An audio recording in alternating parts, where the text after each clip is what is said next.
We are now reaching out to Ukrainian MP Kira Rudik in Kyiv. Ms. Rudik, thank you for joining us again today. I want to begin with your reaction to the latest satellite imagery that we have seen. As you know, it suggests Russia is preparing for an even larger assault in eastern and southern Ukraine. What are your concerns at this point? Hello, thank you so much for having me. Of course, our concerns are that Russia is regrouping, and we do understand that there will be major forces used to take over eastern and southern part of Ukraine. In the east, their goal is to take over special forces of Ukraine, which is basically the key part of our army, is to take the city of Mariupol, and at the south, the idea is to create a path on the ground from Russia to Crimea. This is the goal. Our ports still are blocked, which in the long run will create a major problem both for Ukraine and the world, for us in terms of import and export, and for the world because we still have grains from the last season that we were supposed to sell, and we will not be able to do so. So Russia definitely has a plan. And in this matter, I still have a huge question mark on does NATO have a plan? Do the world leaders of the democratic countries have a plan? Because what we see right now from their side are quite scattered steps when Russia is just going according to the major strategy, step by step. Destroying Ukraine's fuel storages, destroying our cities, killing civilians, and creating terror and horror. So concerns, as you say, as to how NATO and the West will respond to this, and I'll get to that in a moment. But, you know, the next part of this conversation, I want to warn our viewers at home. I want to give them a heads up because what we're about to discuss may involve some very graphic and disturbing details, because you mentioned citizens, and you yourself have seen firsthand the result of Russia's occupation. You went to Bucha, where just last week images of murdered civilians were shared with the world. You've also been to the town of Borodyanka. Talk to us about what you found there. I have seen mass graves where people were killed. Some of them have been tortured before that. I have talked to women who were raped, whose children were raped, or who were raped in front of their children. So the terror and atrocity that Russian soldiers were creating on the occupied territories is just the thing that cannot get into your mind. And this is why, and we're advising Ukrainian civilians from the eastern and southern parts of the country to flee if they can. And we are organizing evacuation for them.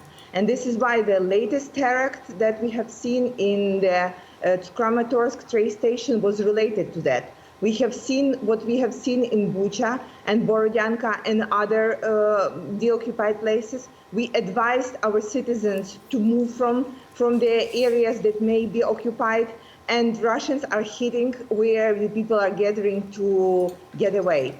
This is absolutely terrible. This is one of the next level war crimes that Putin is committing, and this is something that he would obviously be prosecuted for. But coming back to Bucha and Borodyanka, one of the reasons why I had to go there and witness these atrocities myself was that we do need to gather the evidence of what happened there. We know that Russia denies that Russian soldiers committed those crimes, but was all so real, and it was all really happening, and it's so painful that my people have to go through that just because we live and just because we exist. This is genocide.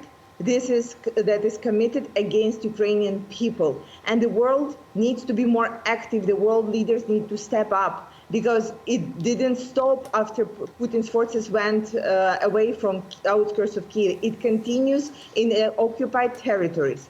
Every single thing that we have heard, it's happening right now when we are talking. Happening, as you say, these stories of women being raped in front of their children, even accounts of children being raped in front of their parents, as you shared on social media. Now, you say that these rapes, these sexual crimes, are part of another campaign in this war, a campaign to create fear amongst Ukrainians. Talk to us about that.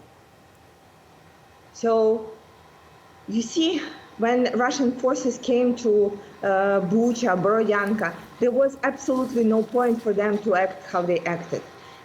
These were peaceful people in these towns. They were not opposing them. They were not forming the resistance. They were not armed. So what Russian forces were doing there, it was definitely to instill fear in Ukrainian people. So in the other places, people would not be opposing them. So to break the resistance in the occupied territories. Of course, it didn't happen. But what my people have suffered is something that the human mind cannot really bear. And this is why we are gathering the evidence to be able to prosecute the ones who were committing those crimes.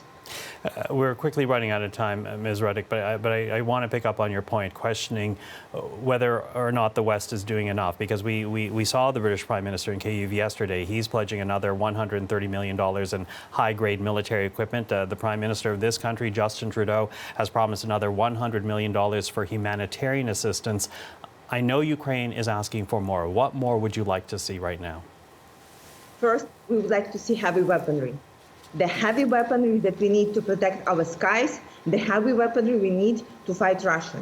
And for you to understand the level of support that we are getting, which we are grateful for. But we are talking about 130 and 100 million. But for the last month, European countries have paid Russia for gas and oil $35 billion. So it's $1 billion a day, just for Putin to spend it on one or two more wars that he can set up in Europe. So while we are getting the hundreds of millions, he is getting billions a day. How are we going to fight him if the countries are helping us on one hand, but supporting Russia on the other hand with their dollars? So every dollar sent to Russia right now is sent directly to Russian soldiers to kill us, to rape our women and murder our children. And this needs to stop. I want world leaders to step up and get on strategic approach to this war. We need heavy weaponry and we need unified sanctions without the loopholes. Kira Rudik, thank you for this.